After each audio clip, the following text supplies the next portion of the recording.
Morning students, welcome again.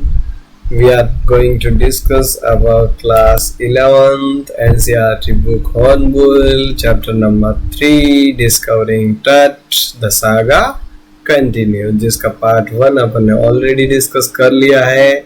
आज अपन discuss करेंगे part 2 के बारे में। अगर आपने पार्ट 1 नहीं देखा है तो पहले वो देख लीजिएगा ताकि आपको अच्छे से समझ में आ जाए कि भी अभी तक जो अपन ने पढ़ा है वो क्या क्या पढ़ा है, कौन कौन सी चीजें पढ़ चुके हैं। ठीक है, अभी अपन डिस्कस करते हैं पार्ट 2 में। यहाँ तक भी हॉवर्ड कार्टर जो था उसने 1922 में जब इस मम्मी को डिस्कवर किया, उसके बाद जो उसने अपने एक्सपेरिमेंट्स के लिए जिस प्रकार से उस मम्मी की हालत की, तो आज जो है मम्मी बहुत ही बुरी स्थिति में थी। अब देखो आगे देखते हैं इसके बाद उसके साथ क्या क्या चीज़ें मिली। ये हमने डिस्कस किया कि डेली यूजेस की सारी चीज़ें मिली। इसके अलावा बहुत सारे रिचेस, बहुत सारे गोल्ड वगैरह वहाँ मिले। अब देखो archaeology has changed substantially in the intervening decades, focusing less on treasure and more on the fascinating details of life and intriguing mysteries of death। अभी अगर आर्कियोलॉजी भी धीरे धीरे जैसे जैसे टाइम इंटरवेंस निकलता है, दशक बीतते जाते हैं, तब इनका फोकस भी बदल गया। अब जो है खजाने पे फोकस नहीं रहकर फोकस इस बात पे रहा कि उसकी डिटेल, जीवन और मृत्यु की डिटेल के बारे में, उसकी मृत्यु के रहस्य के बारे में डिटेल जानना अब प्रमुख था। पहले तो ट्रेजर खोजना था, लेकिन अब वो ऑब्जेक्ट बदल गया, अब उसकी मिस्ट्री को फाइंड आउट करना था। It also uses more sophisticated tools including medical technology, और इसीलिए अब इसको बहुत ज्यादा जटिल टूल्स के साथ इनको ट्रीट किया गया, जिसमें कि मेडिकल टेक्नोलॉजी काम भी शामिल थी।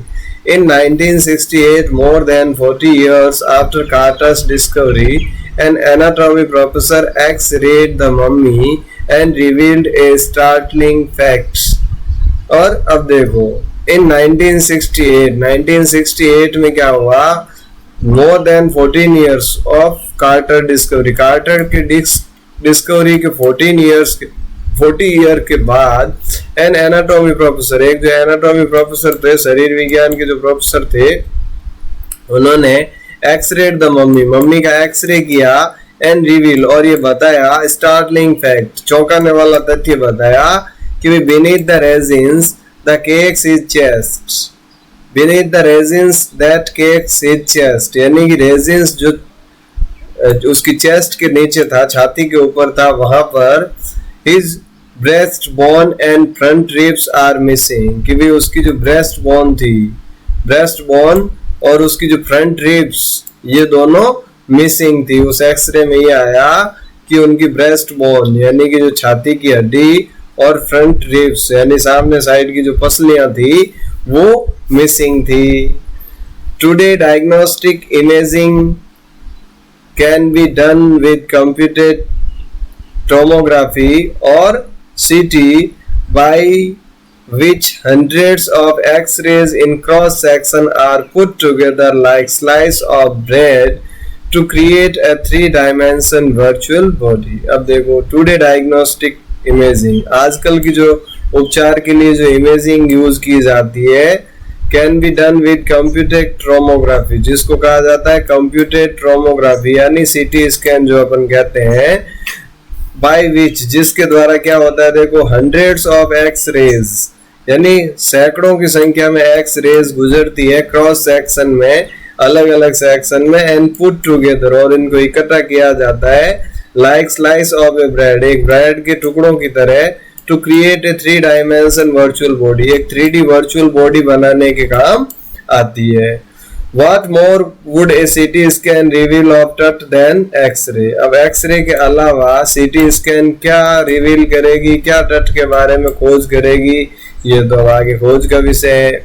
And could it answer two of the biggest questions still lingering about? और क्या ये दो प्रश्न जो अभी भी दौड़ रहे हैं, क्या उन दोनों क्वेश्चंस के जवाब दे पाएगी? क्वेश्चन कौन से देखो, How did he die? सबसे पहला तो वो कैसे मरा, and how old was he at the time of his death, और जब उसकी मृत्यु हुई तब वो कितने साल का था? क्या इन दोनों प्रश्नों के जवाब ये सीटी स्कैन दे पाएगी? देखते हैं। King Tut's demise was a big event. अब किंग टट का मृत्यु का जो एपिसोड था, जो घटना थी, वो बहुत बड़ी घटना थी। Even by the royal standard, यहाँ तक कि रॉयल स्टैंडर्ड में, शाही घराने में भी, he has the last of his families line, ये अपने परिवार में अंतिम था। And his funeral was the death Ratle of the dynasty, और ये जो उसकी funeral was the death Ratle of the dynasty, उस वंश का अंतिम था, तो उस वंश का उसके बाद कुछ बना ही नहीं। But the particulars of his passing away and its aftermath are unclear. But लेकिन द पर्टिकुलर्स यानी जो विवरण थे, ऑफ हिज पासिंग अवे, उसके जाने का, and its aftermath are unclear, उसके बाद का, ये सारे अस्पष्ट थे। उसके जाने का विवरण, उसके मरने का विवरण और उसकी बाद की घटनाएं जो है, ये सारी अस्पष्ट थी। आमेनहोटेप थर्ड, टट्स फादर और ग्रैंडफादर, अब ये नाम आया, देखो आमेनहोटेप जो थर्ड था, या तो टट का फादर था या ग्रैंडफादर था। वो जो पावरफुल फेरो, जो कि बहुत ताकतवर फेरो था, who ruled for almost 4 decades, जिसने कि लगभग 4 decades यानी 40 साल तक शासन किया। at the height of the 18th dynasty's golden age, जिन्होंने कि 18th dynasty 18वां वंश जो था उनका गोल्डन एज का, तो उनके समय में गोल्डन एज थी। his son Amenhotep fourth succeed him, और उसके बाद उनका जो बेटा था जिसका नाम था आमेनहोटेप फोर्थ, वो इसके बाद राजा बना। And initiated one of the strangest period in the history, और शुरू हुआ, इनिशिएटेड का मतलब शुरू हुआ, one of the strangest period यानी एक अजीब से युग की, of the in the history, इतिहास के अंदर, in the history of ancient Egypt, प्राचीन मिस्र के इतिहास में। The new pharaoh promoted the worship of the Aten, the sun disk, और अब इसने क्या किया, जो न्यू फेरो था, नया राजा था, उसने प्रमोट किया, वर्शिप के लिए देवता ही बदल दिया, और उसने एटन की पूजा करवानी शुरू की। द सन डिस्क, जो कि सन डिस्क था, सूर्य का देवता। चेंज्ड हिज नेम टू अखेनाटेन, और उनका नाम भी चेंज कर दिया, अखेनाटेन, अपना नाम उसने चेंज कर दिया, और नाम क्या रखा, अखेनाटेन। इसका मतलब क्या होता है, देखो, सर्वेंट ऑफ द एटन, यानी एटन का सिपाही, एटन का नौकर, एटन का जो सेवक, यानी उसने एटन की पूजा को जो है जोड़ दिया और एटन का सेवक खुद को घोषित किया। And move the religious capital from the old city of Thebes to the new city of Akhetaten, known now as Amarna. और उन्होंने क्या किया, जो पुरानी रिलीजियस, पुरानी धार्मिक शहर था जिसका नाम था थेबस, सिटी ऑफ थेबस, जो कि उसने नई सिटी बना दी अखेटेटन, और यहाँ पर उसको किस नाम से जाना जाने लगा, अमारना नाम से जाना जाने लगा। He further shocked the country by attacking Amun, a major god, smashing his images and closing his temples. इसके बाद उसने दूसरा झटका यहाँ के लोगों को क्या दिया कि उसने एमोन नाम के जो देवता थे, मेजर एक बहुत बड़े देवता थे, इनकी इमेजेस को, इनकी जो तस्वीरें या मूर्तियां थी, उनको नष्ट कर दिया और इनके मंदिरों को बंद करवा दिया गया। It must have been horrific time, और ये शायद एक तरह से एक भयानक समय था। सेड रे जॉनसन, ये कौन कह रहे हैं, रे जॉनसन कह रहे हैं, जो कि कौन है, director of the university of Chicago's research center in Luxor के अंदर जो रिसर्च सेंटर है शिकागो यूनिवर्सिटी का, उसके डायरेक्टर है। The site of the ancient Thebes, यानी एंशिएंट थेबस की साइट को देख कर कहते हैं, the family that had ruled for centuries was coming to an end, and then Akhenaten went a little wacky. अब ये कह रहा है, जो फैमिली, जो परिवार सदियों तक शासन करने वाला था, उसका अंत हुआ, और तभी अखेनाटन जो था थोड़ा वैकी, थोड़ा सन की टाइप का व्यक्ति था। After Nathan's death, a mysterious ruler named Smekkare appeared briefly and exited with hardly a trace. इसके बाद ये कह रहे हैं अखेनेटन की मृत्यु के बाद एक रहस्यमयी राजा बना जिसका नाम था स्मेनखरे, और ये मुश्किल से मतलब अपियर्ड ब्रीफली बहुत शॉर्ट टाइम के लिए राजा बना और मुश्किल से इसने कोई ट्रेस छोड़ा, कोई ऐसा बड़ा अचीवमेंट उसका नहीं रहा.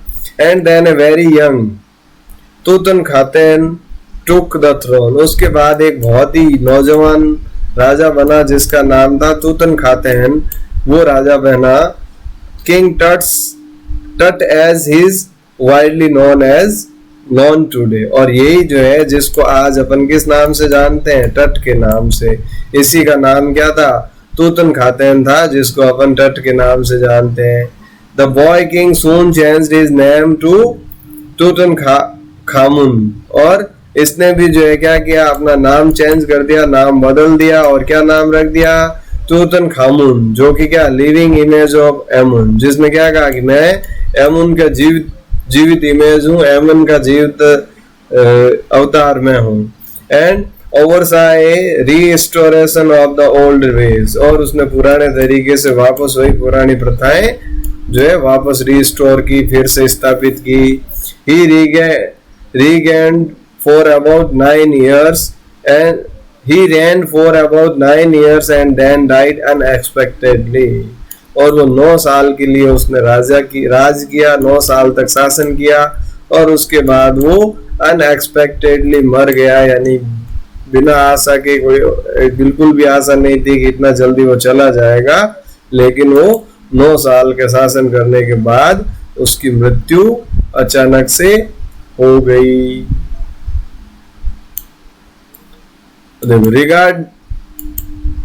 Regardless of his fame and the speculations about his fate, Tut is one mummy among many in Egypt. अब देखो, regardless of his fame यानी अपनी प्रसिद्धि के कारण and speculation about his fate, और उसके भाग्य के बारे में जो कल्पनाएं, जो अनुमान लगाए जा रहे हैं उसमें, Tut is one mummy among many in Egypt. Egypt के अंदर कई सारी मम्मीज है जिसमें से टट एक है. How many no one knows. अब कितनी मम्मीज है कोई नहीं कह सकता. The Egyptian mummy project which began in inventory in late 2003 has recorded almost 600 so far and still counting. और अब इजिप्टियन मम्मी प्रोजेक्ट जो है, जो कि 2003 में शुरू हुआ था, उसने आज तक 600 मम्मीज को रिकॉर्ड किया है, अभी भी काउंटिंग चल रही है. The next phase, scanning the mummies with a portable CT machine donated by the national geographic society and Siemens its manufacturer. अभी अगर इसके बाद अब अगले फेज में क्या होगा, इन सारी मम्मीज की स्कैन की जाएगी एक पोर्टेबल सीटी मशीन के द्वारा, जो कि डोनेट की गई है नेशनल जियोग्राफिक सोसाइटी और सीमेंस, जो कि उसका मैन्युफैक्चरर है. सीमेंस मशीन बनाने वाली कंपनी है और नेशनल जियोग्राफिक सोसाइटी दोनों ने मिलके डोनेट की, उसके द्वारा इसकी सीटी की जाएगी. King Tut is one of the first mummies to be scan, और इनमें से किंग टट की मम्मी जो है वो पहली मम्मी है जिसका स्कैन किया जाएगा. In death as in life, moving regally ahead of his countrymen. अभी अगर जीवित तो वो जो है कंट्रीमैन में सबसे आगे ही था. अभी राजा जो है किसी भी राज्य का प्रथम पुरुष होता है, वह पहला व्यक्ति होता है, प्रथम नागरिक होता है. तो जीवित तो वो राजा था, तो पहला नागरिक था ही, लेकिन अगर मरने के बाद भी इस रीगली एड साइज परिवार में भी वो पहला व्यक्ति बना जिसकी मम्मी का स्कैन होना था. A CT machine scan the mummy head to toe, और अब सीटी स्कैन जो है, उस सीटी मशीन जो है उसने स्कैन किया मम्मी को हेड टू टो यानी सर से लेके पांव तक, creating 1700 digital x-rays images in cross sections. और उसने क्या किया, 1700 डिजिटल एक्सरे रेज इमेज खींची अलग अलग सेक्शंस में. Tut's head scanned in 0.62 millimeters slices to register its intricate structures take on eerie detail in the resulting image। और उसके हेड की जो है 0.6 mm की स्लाइस को रजिस्टर किया गया जिससे कि उसकी बॉडी जो 3D इमेज को रिकंसल्ट किया जा सके। With Tutt's entire body similarly recorded, a team of specialists in radiology, forensic and anatomy began to probe the secret that the winged goddess of a gilded burial shrine protected for so long. Similarly recorded, अब इसी तरह से record किया गया टट की entire body को ए team of specialist, जिसमें स्पेशलिस्ट की एक टीम थी जिसमें रेडियोलॉजी डिपार्टमेंट के लोग थे, फॉरेंसिक डिपार्टमेंट के लोग थे और एनाटॉमी डिपार्टमेंट के लोग थे, जिन्होंने की सीक्रेट को जो है खुलासा किया। Wing the goddess of the gilded burial shrine protected for the so long. Goddess of A gilded burial shrine यानी ये जो एक श्राइन किसको कहते हैं अपन, जैसे अपन वैष्णो देवी का श्राइन है, यानी कि जो धार्मिक जगह जहाँ इंपॉर्टेंस की जो चीज है जगह है उसके लिए कि भाई अभी तक जिसको प्रोटेक्ट किया जा रहा था एक बरियल श्राइन की तरह। The night of the scan workman carry Tut from the tomb in his box. और रात के समय स्कैन करने के लिए जो कार्य करने वाले लोग थे उन्होंने टट की बॉडी को टूम से बॉक्स में लाए। Like pallbearer, they climbed a ramp and a flight of stairs into the swirling sand outstanding, then rose on a hydraulic lift into the trailer that had the scanner। और उसके बाद देखो किस तरीके से जो है pallbearer की तरह जो है ऊपर चढ़े रैंप बनाया गया। इसके बाद फ्लाइट ऑफ द स्टेयर्स, सीढ़ियां बनाई गई, इनटू द स्वेरलिंग आउटसाइड सैंड, और इसके बाहर जो है वो मिट्टी का जो बबूलिया है वो घूम रहा था, यानी कि जो तेज हवाओं के कारण जो वर्ताकार आकृति में मिट्टी घूमती है उस तरीके से घूम रही थी। Then rose an hydraulic lift, उसके बाद हाइड्रोलिक लिफ्ट ऊपर उठी इनटू द ट्रेलर के अंदर that had held the scanner, जो कि स्कैनर जो था उसको लाई। 20 minutes later the man emerged, और 20 मिनट बाद ये व्यक्ति वापस प्रकट हुए यानी वापस आए। Sprinted from an office nearby, एक ऑफिस के पास में ही, and returned with a pair of white plastic fans, और अपने साथ एक जोड़ी प्लास्टिक के फैन लेके गए। The $1 million scanner had quite because of the sand in a cooler fan। क्यों? क्योंकि जो $1 million का स्कैनर था ये खराब हो चुका था, काम करना बंद कर दिया क्योंकि उसका जो कूलर फैन था उसमें सैंड मिट्टी चली गई। Curse of the pharaoh jogged a guard nervously, और वहाँ जो गार्ड था उसने निराशा से मजाक किया कि ये फेरोज का कर्स है यानी राजाओं का अभिशाप है, अपन इस तरीके से इसको कर रहे हैं तो ये हो सकता है इनका अभिशाप है।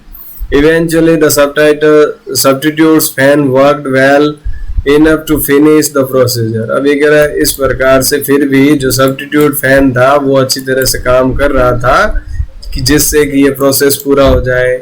After checking that no data had been lost, the technician turned Tutt over to the workman who carried him back to his throne। और जब चेक किया गया कि किसी प्रकार का डेटा लॉस नहीं हुआ है तो टेक्नीशियन ने चेक करने के बाद वर्कमैन से बोल दिया कि भाई इसको वापस इनके टूम में ले जाओ। And less than 3 hours after he was removed from his coffin the pharaoh again rested in peace where the funerary priests had laid him so long ago. और इस प्रकार से 3 घंटे से भी कम समय में जब उसको निकाला गया उसको कॉफिन से वापस उसको उस रेस्टिंग प्लेस पे लेटा दिया गया जहाँ की उस फ्यूनरल उस अंतिम क्रियाक्रम के समय पंडित ने उसको लेटाया था, वहीं वापस जहाँ आज तक वो लेट रहा था वापस इसको लेटा दिया।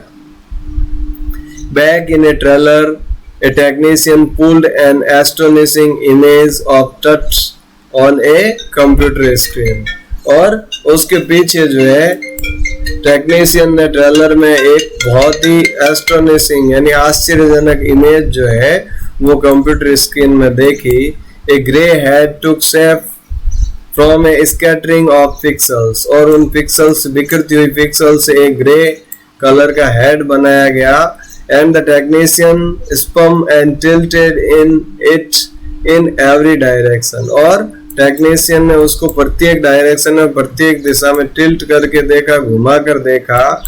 नेक वर्टेब्रेस appeared as clearly as in an anatomy class, और उसी प्रकार से जैसा कि एनाटॉमी की क्लास में किया जाता है, जब शरीर के बारे में, शरीर विज्ञान के बारे में जब क्लास ली जाती है उस समय जिस तरीके के प्रोविजंस के द्वारा बच्चों को बताया जाता है वैसे ही।